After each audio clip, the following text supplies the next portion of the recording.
I can see her lying back in her satin dress. Hey, happy Homebrew Wednesday. Figured I'd take a page from Wally Fick and do this on a Tuesday night tonight. So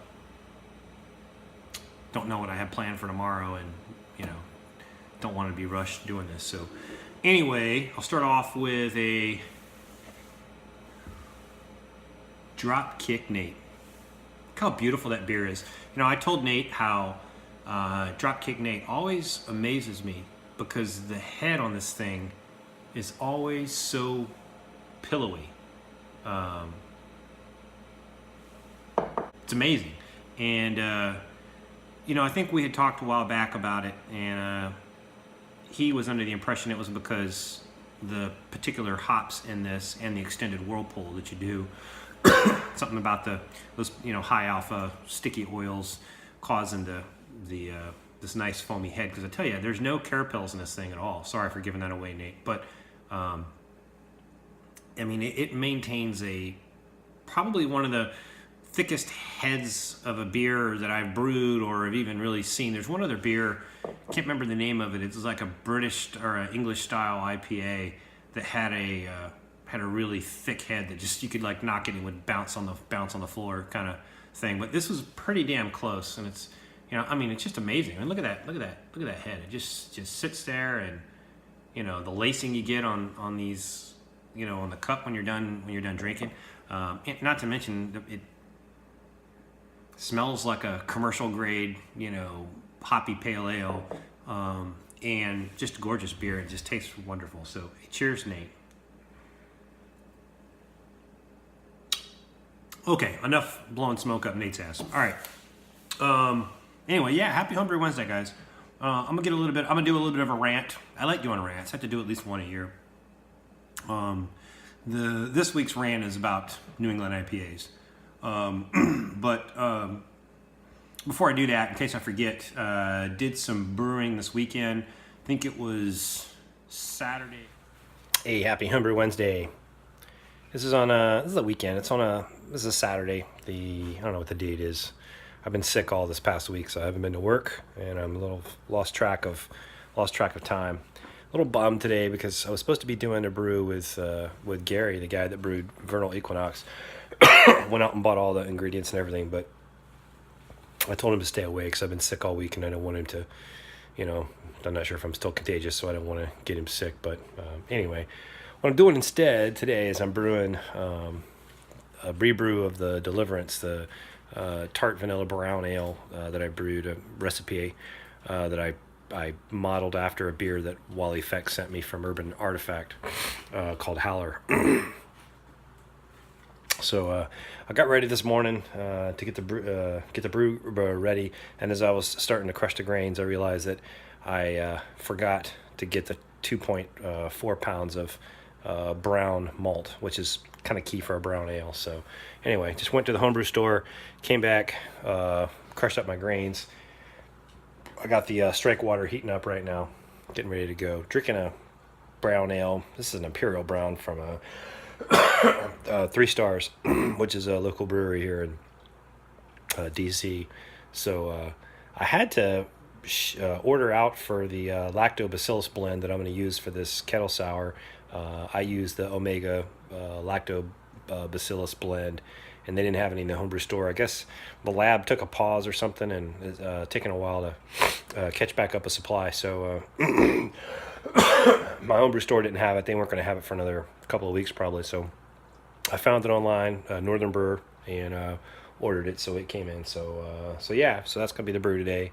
I might try to catch some of the kettle souring process that I do towards the end here. We'll see how it goes. But anyway, yeah, sorry I missed this week's Homebrew Wednesday. Just didn't feel up to it. But anyway, cheers. Hope you guys are having a happy Homebrew Wednesday.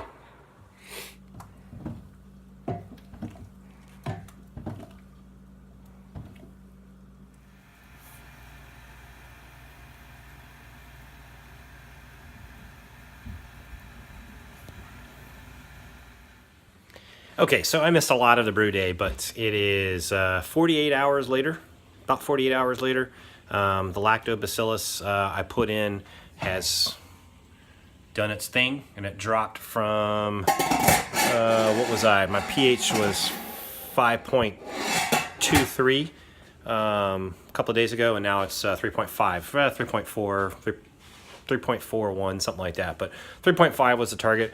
That's, I even tasted it. Don't know if you're supposed to taste live lacto yeast, but it tastes good. Doesn't seem as sour as it was last time. Last time I got all the way down to 3.2. That was probably too sour.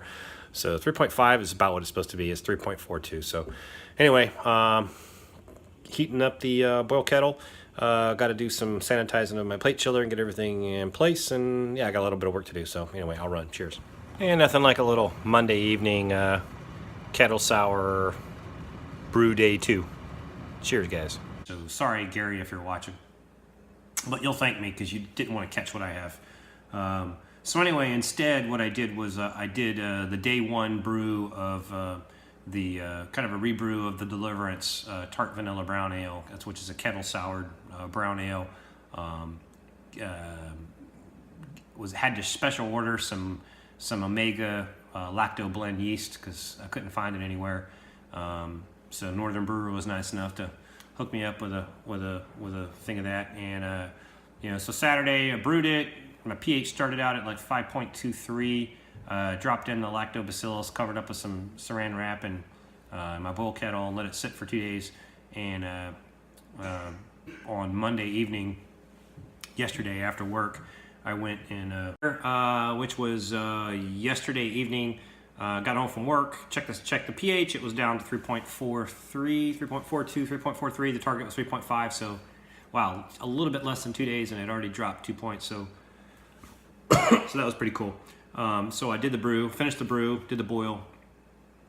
So it ended up a little higher gravity than I wanted to be.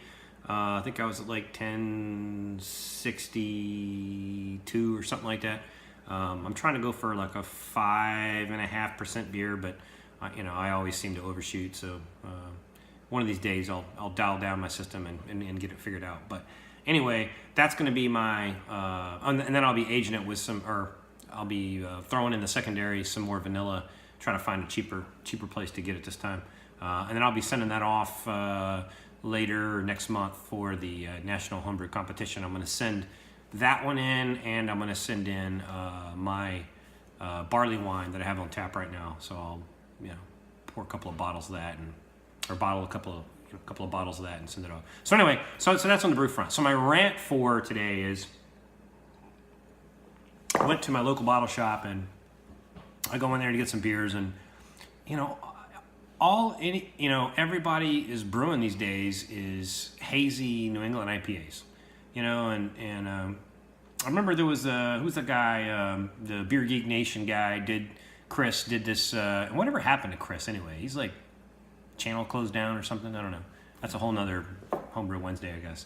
But he had this one rant about, or one episode about, which one's best, New England or West Coast IPAs. And, I do love Heady Topper. Love that beer. I think there's probably some other good ones out there like Julius, and I've never had that before, and some, but I'm thinking that these days, and sorry Ryan, if you're watching this, you won't like this rant. I'm thinking that the hazy thing is kind of starting to be, a little overdone.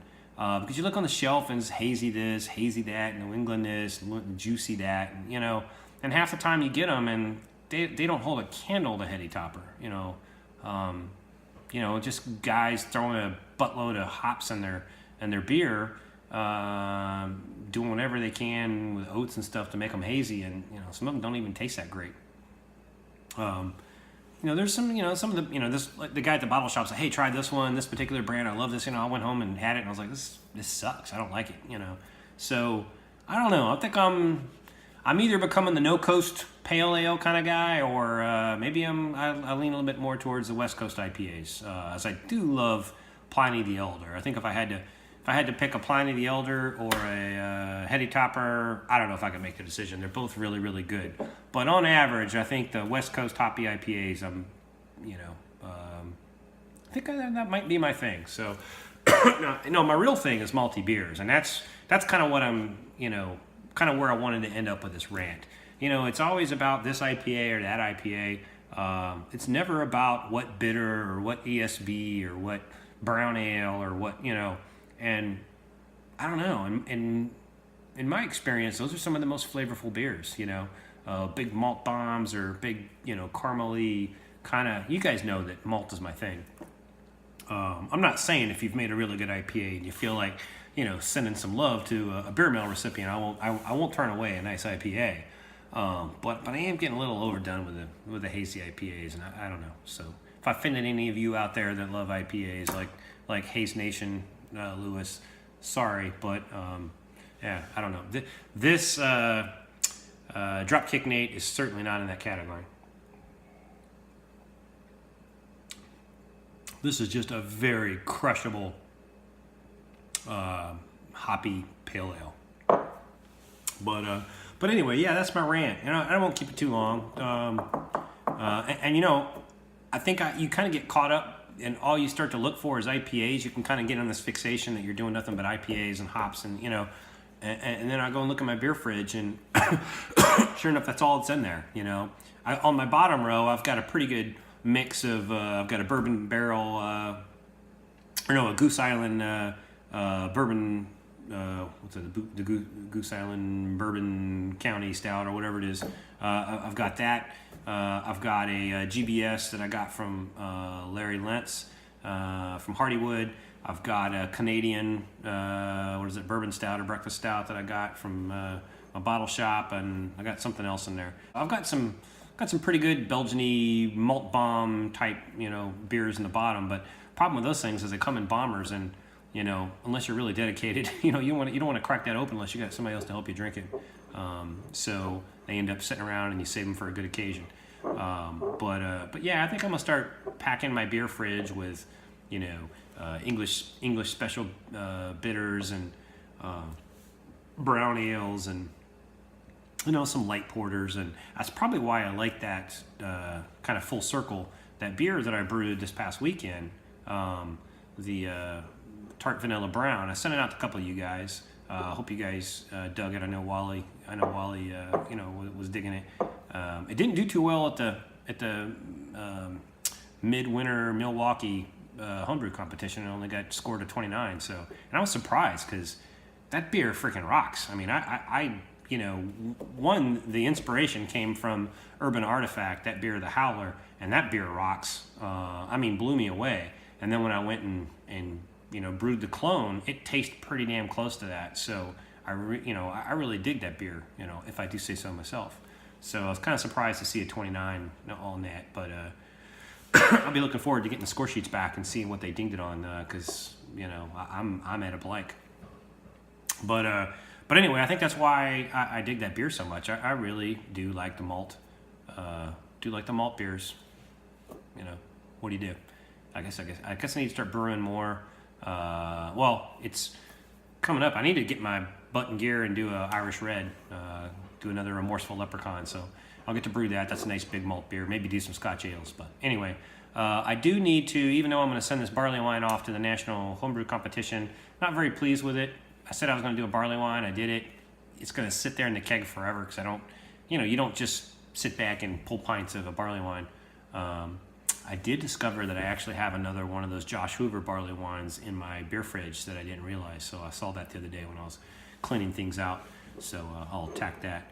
Other than that, that's the update for the week. I'm already at, I don't know, probably around 10 minutes or so, and probably too long anyway. Have yourself a happy homebrew, and have a very, very happy Homebrew Wednesday.